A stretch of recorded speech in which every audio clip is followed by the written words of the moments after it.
Welcome to the last video of vectors. Today we will discuss all the concepts all together in the form of a miscellaneous exercise. Let's talk about the first question, children. Write down a unit vector in xy plane. In xy plane means the vector, let me just draw a vector which will look something like this, right? Children, so a vector which is making an angle of 30 degree with the x-axis, and obviously this is 90 degree, and it is given it is a unit vector. Unit vector मतलब उसका magnitude तो 1 है ही है, right? So since the magnitude is 1, so you should always remember कि यहाँ पे base वाला जो है side है वो हमेशा cos theta होता है, और जब भी हमें कोई perpendicular side निकालना होता है that is always sin theta. So मतलब can I say a vector can be written, a unit vector can be written in the form of cos theta I cap plus sin theta j cap if theta is given. So it is very clear. So cos 30 degree I cap plus sin 30 degree j cap. So you know the values now. This is root 3 by 2 I cap plus 1 by 2 j cap. That is, you can also check that it is a unit vector. Why? Because अगर आप इसका magnitude निकालोगे तो वो 1 आना चाहिए, जो कि आपको दिख रहा है 3 by 4 plus 1 by 4. So magnitude is coming out to be 1. That's question 1 for you. Question number 2 is very simple. आपको मैं directly बता देती हूँ. Scalar and magnitude of vector. पहले तो vector joining PQ vector निकालना है, तो formula आपको directly आता ही है x2 minus x1 I cap plus y2 minus y1 j cap plus z2 minus z1 k cap. Now you have to find the scalar components. So scalar components आपको दिख ही रहे हैं, x2 minus x1, y2 minus y1, z2 minus z1 are the scalar components. You know how to find the magnitude. Magnitude का formula भी आपको again हमने second video में, first video में भी सीखा है, सेकेंड वाले में भी रिपीट किया है, y2 minus y1 का whole square plus z2 minus z1 का whole square. So this is question number 2 for you, simply formula based. Now question number 3 also, it looks little tough but it is not. जैसे ही आपको directions दिखे, सबसे पहले आप please अपना direction बना लीजिए so that हम क्वेश्चन में कोई गलती ना करें. Now the question says, let me just take it. This is north, of course south, east and west. Now the question says there's a girl walks towards west. एक लड़की west के towards, let me take a different color. एक girl west के towards walk करती है, right? So this is how the girl is walking from this point, and it walks at the distance of 4 kilometers. So this is 4 kilometer. So let me take a bigger this thing so that a very neatly diagram can be drawn. Now after that, then she walks, okay, एक छोटा सा वो ले लेते हैं, then she walks 3 kilometer in the direction of 30 degree east of north. So this is 30 degree east of north. कितना walk कर रही है वो? 3 kilometers. So this is 30 degree, children, right? East of north, right? So that is how the girl is walking. And then stops. So first O से वो लड़की A में आई, suppose A से वो B पे गई, यहाँ पे वो आके stop हो गई. Question क्या कह रहा है? Determine the displacement of the girl from the initial point. So this, and I want you to do a construction also. I want you to just drop here, right? So this is very, or we can do it directly also. That is not a problem. अगर ये 30 है तो ये obviously 60 होगा क्योंकि full 90 degree angle है, right? ये 4 kilometre का walk था और ये जो walk है ये 3 किलोमीटर है बेटा, right? This is given to us. So can we use trigonometry and in this right angle triangle, and can we find this side as well as this side? And after that we can obviously get this side, right? And we can find BO using what? Pythagoras theorem. So that is how I want you to do. Again same method लगेगा. ये 3 kilometre है, hypotenuse given है, तो suppose करो ये A B C, ये इसको C ले लेते हैं point को. So आपको AC find करना है. AC हमें AB given है. So this is base upon hypotenuse. So base upon hypotenuse, again you know it is cos. So cos 60 की वैल्यू आपको ऑलरेडी पता ही होती है 1/2, राइट, इंटू हाइपोटेनस 3 है, दैट इज ए सी. अब ऐसे ही ए सी आ गया, ऐसे ही हम बी सी भी फाइंड कर लेंगे. Perpendicular upon hypotenuse 3 is equal to sine 60 आ जाएगा. तो हमारे पास बी सी की भी वैल्यू आ जाएगी. अब हमारे पास ए सी आ गया चिल्ड्रन, तो सी ओ तो आ ही जाएगा, that is 4 minus A C, and then we can use Pythagoras. So that's how I want you to do question number 3. Question number 4 is very very clear कि अगर a vector b vector plus c vector के equal है तो क्या ज़रूरी है कि उनके मॉड्यूलस भी एक दूसरे के सम होंगे. Obviously children, this is not, suppose a b c represent a triangle, okay, a b c if represents a triangle, so this can be possible, right. ये तो मैंने आपको सिखाया था ट्राइंगल लॉ में कि सपोज करिए ये ट्राइंगल रिप्रेजेंट करता है कोई, एंड दो continuous side, suppose this is a vector is discontinuous, this is continuous, right, b vector and this is c vector. So can I say in a triangle that b vector plus c vector equals to a vector using triangle law? But obviously in a triangle, if you remember that sum of two sides, matlab magnitude of sum of two sides is always greater than the third side, तभी तो triangle form होता है, right. So this is a fact for a triangle. Triangle तभी form होता है अगर sum of any two sides is greater than the third side. So obviously this is a wrong answer, so that is why it is not true. Let's do question number 5. Find the value of x such that it is a unit vector. Again concept बहुत clear होना चाहिए. Unit vector means उसका जो magnitude है वो 1 है. तो magnitude means under root of x का square plus x का square plus x का square. क्योंकि तीनों का coefficient जब मैं bracket open करूँगी तो x आएगा, is equal to 1. And you can find out the values. Root हटाओगे, सो याद रखिएगा 3x square is equal to plus minus 1 आएगा. So x is equal to plus minus 1 by root 3. Sorry, this was under root, and when I will remove this root 3 will go that side, right children, x बाहर चला जाएगा, so it will be plus minus root 3. So you have to consider the plus minus sign. Don't do that mistake. Question number 6 is also very easy. हमने ऐसा question पहले किया है. Find a vector whose magnitude is 5. एक ऐसा vector find करना है जिसका magnitude हमें already 5 given है. Parallel to the C vector is parallel to the resultant. Now children, this is a new word for you. When we talk about resultant, again relation है triangle law. Resultant of a vector and b vector, यानी कि a plus b. So you know how to find a plus b. और क्योंकि वो parallel है, so can I say c unit vector will be equal to a plus b vector का unit. So you know how to find a plus b vector, हमें find करना आता ही है, उसका unit vector again हमें find करना आता ही है, right. And जब हम magnitude 5 डालेंगे, सो जस्ट ये याद रखिएगा कि यूनिट वेक्टर है, यानी कि प्लस माइनस दोनों साइंस आएंगे, राइट, क्योंकि डायरेक्शन किसी भी साइड हो सकती है. So let's find A plus B. आपको दिख ही रहा होगा, चेक कर लेते हैं जल्दी जल्दी से. It is 3i cap plus j cap plus 0k cap, right, upon magnitude. Unit vector यही होता है, वेक्टर अपॉन इट्स मैग्नीट्यूड, 3 का स्क्वायर प्लस 1 का square. So this is 3i cap plus j cap upon root 10. That is your c cap. अब again formula, c unit vector का formula, c vector upon its magnitude. Magnitude हमें 5 given ही है, and unit vector है 3i cap plus j cap upon root 10 is equal to c vector. And since again magnitude under root है और magnitude ले रहे हैं तो प्लस माइनस दोनों हो जाएगा, वेक्टर लिख रहे हैं तो प्लस माइनस दोनों हो जाएगा, क्योंकि मैग्नीट्यूड में हम सिर्फ पॉजिटिव साइन लेते हैं.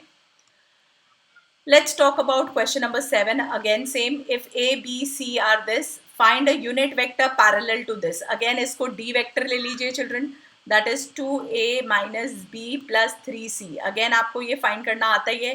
पहले इसको 2 से मल्टीप्लाई करोगे, माइनस कर दोगे b को, और +3 से मल्टीप्लाई करोगे सी को और सारे को ऐड करके डी वेक्टर आ जाएगा. फिर डी कैप कैसे निकालना है, again you know, D vector upon its magnitude. Right children? That is question number 7 for you. Question number 8 is also we have done. उसने बोला है कि A B C collinear show करो, कोलिनियर है. तो कोलिनियर का अगेन मैंने आपको सिखाया था, ए बी निकाल लो, बी सी निकाल लो और सी ए निकाल लो. तीनों साइड्स आपको निकालनी आती हैं. राइट? फॉर्मूला कौन सा लगेगा? x2 minus x1, y2 minus y1 I cap, J cap plus z2 minus z1 K cap. तो आपके पास तीनों आ गए. कोलिनियरिटी मीन्स कोई दो वेक्टर एक दूसरे के लैम्डा के टाइम, यानी कि ए हो सकता है A B vector lambda times B C vector आए, और हो सकता है B C vector lambda times C A vector आए, या हो सकता है C A vector lambda times A B vector आए. So you can check the collinearity.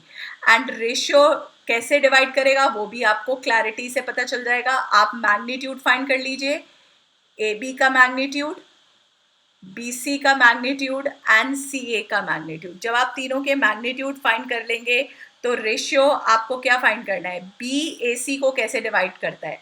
तो चेक करिए, अगर BAC को डिवाइड करता है तो can I find AB by BC to get कि BAC को कैसे डिवाइड करता है. तो आप मैग्नीट्यूड्स को डिवाइड कर दीजिएगा. That is how you will get the answer number 7. Alright, now sorry, answer number 8. Answer number 9 is also very, very direct.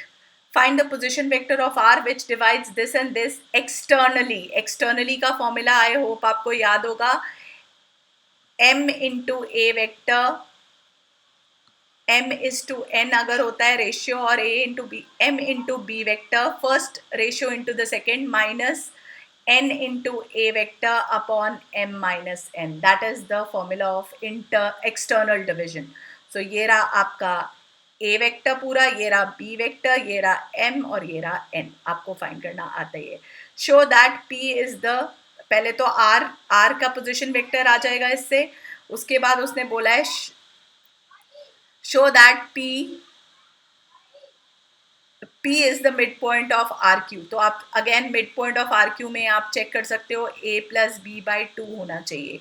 So उसने P is the midpoint of RQ बोला है, यानी कि R का position vector जो हमारा अभी ये वाला आएगा, R का पोजिशन वेक्टर प्लस Q का पोजिशन वेक्टर जो हमें ऑलरेडी गिवन है अपॉन 2 करके आप चेक कर लीजिएगा P का पोजिशन वेक्टर आना चाहिए. अगर ये आएगा, क्योंकि सिंगल नहीं लिखते तो विद रिस्पेक्ट टू ओरिजिन लिख दीजिएगा. Okay, so that is how you can do question number 9. It's a very simple question. Again, the two adjacent sides of a parallelogram are given. Find a unit vector parallel to its diagonal. So question number 10, diagonal of a parallelogram is again what? A plus B, resultant. तो A plus B find करना आता ही है, और उसका unit vector का formula D vector upon its magnitude. So that is how you will do question number 10. Area भी find करना है, तो area of parallelogram का तो कोई tension ही नहीं है. Area of parallelogram is direct formula, magnitude of A vector cross B vector. Cross product कैसे find करना है, again clarity हो जानी चाहिए. I, J, K, 2 by 2 determinant, 2 minus 4, 5, 1 minus 2, minus 3. This is how you will find A vector cross B vector. And then इसका magnitude कैसे find करेंगे, ये जो भी आपका आएगा अंडर रूट ऑफ आई के कोफिशिएंट का स्क्वायर प्लस जे कैप के कोफिशिएंट का स्क्वायर प्लस के कैप के कोफिशिएंट का square. That will be the area. Now this 11th question again we have done. Show that direction cosines that are equally inclined. अगर direction cosines equal हैं, equally incline means L M N equal है, और आपको ये पता ही है L square plus M square plus N square equals to 1 होता है. So 3l square is equal to 1 हो जाएगा. l इज इक्वल टू 1/3, और जब मैं अंडर रूट लूँगी l की वैल्यू, यो l स्क्वायर आया था, l की value plus minus 1/√3. Similarly m भी सेम, n भी same. So that is how question number 11 will be done. Question number 12 is a very very important thoughts question. ये paper में बहुत बार आया हुआ है. और इसमें बच्चे बहुत लंबा मेथड करते हैं which I don't want you to do. A B and C vector given है, आपको डी वेक्टर फाइंड करना है और डी वेक्टर परपेंडिकुलर है to both A and B. तो ये क्लियर होना चाहिए कि जब एक वेक्टर दो के परपेंडिकुलर होता है तो वो उसके स्केलर मल्टीपल के क्रॉस प्रोडक्ट के इक्वल होता है। तो D vector is lambda times A cross B. Now you know how to find A cross B children. फाइंड कर लेते हैं जल्दी से। A cross B which is I cap J cap K cap, this is 1 4 2, this is 3 minus 2 7 and you know how to solve your determinant। so आपके पास check कर लेते हैं ये क्या आएगा। I cap into just open the bracket 7 4s are 28 minus minus plus 2 2s are 4, right?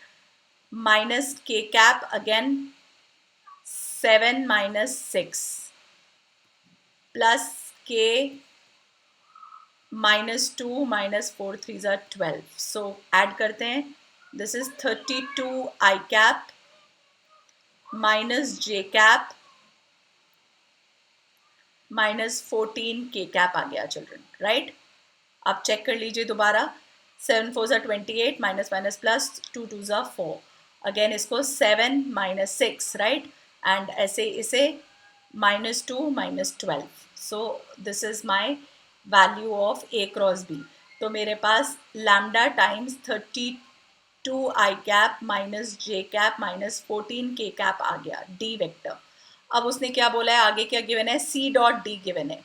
c vector dot d vector equals to 15। तो c क्या है हमें ऑलरेडी गिवन है, 2 I cap minus j cap plus 4 k cap dot, अब ये lambda times है तो 32 lambda I cap minus lambda J cap minus 14 lambda K cap equals to 15 children.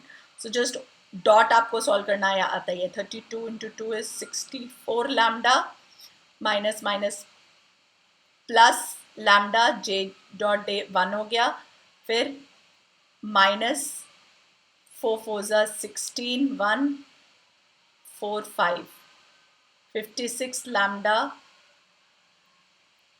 equal to 15। so check करिए 65 lambda minus 56 lambda is equal to 15 आ गया। अब यहाँ पे आपकी lambda की वैल्यू आ जाएगी।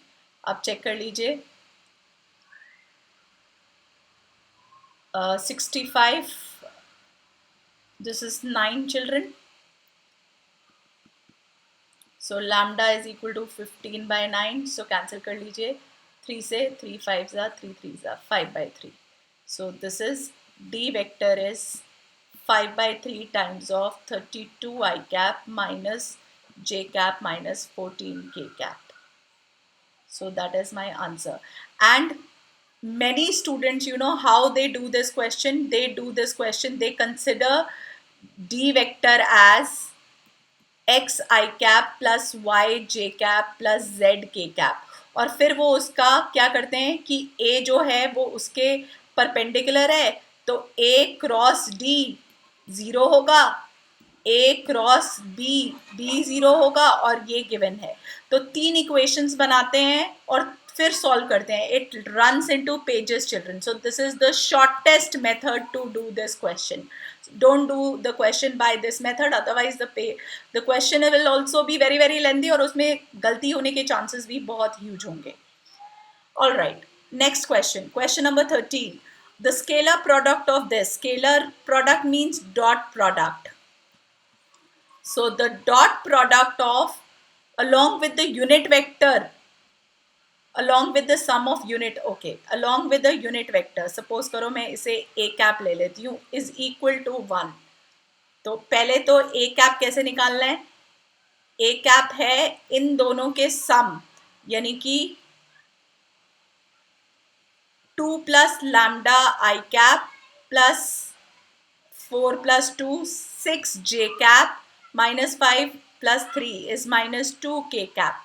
तो इसका यूनिट वेक्टर कैसे आएगा, इसका सम मतलब वेक्टर अपॉन इट्स मैग्नीट्यूड, यानी कि under root of 2 plus lambda का होल स्क्वायर प्लस 6 का होल स्क्वायर प्लस -2 का होल स्क्वायर, ये यूनिट। अब इसको यहाँ पुट कर दीजिए, तो दिस इज, जब मैं डॉट करूंगी तो क्या आएगा, 2 plus lambda plus 6 -2 divided by under root of 2 plus lambda का होल स्क्वायर प्लस 6 का स्क्वायर दैट इज 36 प्लस 2 का square that's 4 equals to 1, and you can get the value of lambda from here. Okay, that is question number 13. Let's talk about question number 14. अच्छा, question number 14 में थोड़ा सा misprint है, ये question number 14 ये नहीं है, let me correct the question for you. Question number 14 है A B and C are mutually perpendicular vectors, यानी कि A mutually perpendicular means A dot B, B dot C and C dot A equals to 0। Perpendicular का मतलब यही होता है कि उनके डॉट प्रोडक्ट 0 हैं, और आपको शो करना है, आई थिंक नेक्स्ट पेज पे है, नहीं, आपको शो करना है that A vector plus B vector plus C vector is equally inclined, I think my book is a older version, inclined to A vector, B vector and C vector, that is you have to show। तो यानी कि इसका मतलब क्या, equally inclined means मैं A का जब dot करूंगी A plus B plus C के साथ, तो चेक करिए क्या आएगा, A dot A plus A dot B plus A dot C, तो ये तो सारे जीरो ही हो गए, तो ये जो है मेरे पास क्या आ गया इसका आंसर, इसका आंसर आ गया ओनली मैग्नीट्यूड ऑफ ए का स्क्वायर, राइट। सिमिलरली जब मैं बी का डॉट करूंगी ए प्लस बी प्लस सी से, तो मेरे पास आ जाएगा मैग्नीट्यूड ऑफ बी का स्क्वायर। सिमिलरली सी का डॉट करूंगी ए डॉट बी प्लस सी से, तो मेरे पास आंसर आ जाएगा मैग्नीट्यूड ऑफ सी का स्क्वायर। अब उसने क्वेश्चन में ऑलरेडी गिवन था ये म्यूचुअली परपेंडिकुलर है of equal magnitudes. Equal magnitudes means magnitude of A, magnitude of B and magnitude of C are equal. Since these three are equal, that means I can also say that this is equal to this is equal to this। क्यों, अगर सबका dot product equal है that means they are equally inclined, that is the reason why they are equally inclined। That's question number 14 for you। Now let's go ahead and do question number 15। again कुछ नहीं करना, dot product normally open कर देना है, a dot a plus a dot b plus B dot A plus B dot B। अब उसने बोला है ये सिर्फ तभी इसके इक्वल हो सकता है if and only if A dot B are perpendicular. Perpendicular means A dot B vector 0 है, तो ये 0 हो गया, ये भी 0 हो गया, क्योंकि डॉट प्रोडक्ट जो है वो कम्यूटेटिव होता है, तो B डॉट A भी 0 ही होगा। So this is magnitude of A का square plus magnitude of B का square, but it is only possible अगर A डॉट B 0 होंगे, otherwise it is not possible. So ये क्लियर है। क्वेश्चन नंबर 16 अगेन देख सकते हैं, if theta is the angle between A and B and A dot B is greater than equal to 0, तो कब हो, A dot B मतलब magnitude of A magnitude of B cos theta is greater than equal to 0। So इसका मतलब A और B तो होता ही ग्रेटर देन इक्वल टू 0 है, तो cos theta greater than 0, greater than equal to 0 कब होता है, तो ये आपको पता है जब थीटा फर्स्ट क्वाड्रेंट में होता है, राइट, तभी cos पॉजिटिव होता है, या तो after school to college. So where is cos positive, here and here, right children. So you know what is given to us, so what falls in the category, you can check your answer। It's B। Let's do question number 17 again, not a very difficult one। A B are two unit vectors। unit vector means again clear हो जाना चाहिए कि जिसका जो magnitude है 1 है, and theta is the angle between them। then A plus B is a unit vector। A plus B unit vector कब होगा उसने ये पूछा है, तो चेक कर लेते हैं। अगर हमें A प्लस बी का एंगल फाइंड करना है, A plus B is a unit vector, so magnitude is 1। So let's find out इसका होल स्क्वायर क्या होगा, वो भी 1 ही होगा. सो ओपन कर देते हैं. Plus 2a.b equals to 1. This is 1, this is 1. So यानी कि 2a vector dot b vector cos theta या magnitude of a magnitude of b cos theta is equal to 1 minus 1 minus 1. So 1 and 1 gets cancelled. So what is left here? Minus 1 is left. So cos theta is minus 1 by 2. Since this is also 1, this is also 1. So cos theta minus half कब होता है वो आप check कर लीजिए. So it is on in the second quadrant, right? So 2 pi by 3 is my answer. Question number 18 is also a quickie. Nothing to be done. बस आप फंडा याद रखना क्रॉस का I, J और K. और अगर क्लॉकवाइज होगा तो पॉजिटिव आएगा, अदरवाइज नेगेटिव. सो चेक करिए. J क्रॉस K बोला है उसने. J cross K will be I. Plus I cross K बोला है. I cross K, right children, it will be minus J. Plus K I cross J. I cross J is K. So this is 1, this is minus 1, this is plus 1. So check what is your answer. Answer is plus 1. So same way many questions can be given, right? Last, let's do the last question, question number 19, which is again a very, very simple one. If theta is the angle between two vectors A and B, और cross product और dot product का magnitude same है. Magnitude means we will forget the direction, we will not consider the direction. So this is same. तो ये same है, इसका मतलब ये सारा कट गया. यानी कि कैन आई से कि tan थीटा 1 है और tan थीटा 1 कब होता है ये आपको पता ही है, पाई बाय 4 पे. So answer is pi by 4.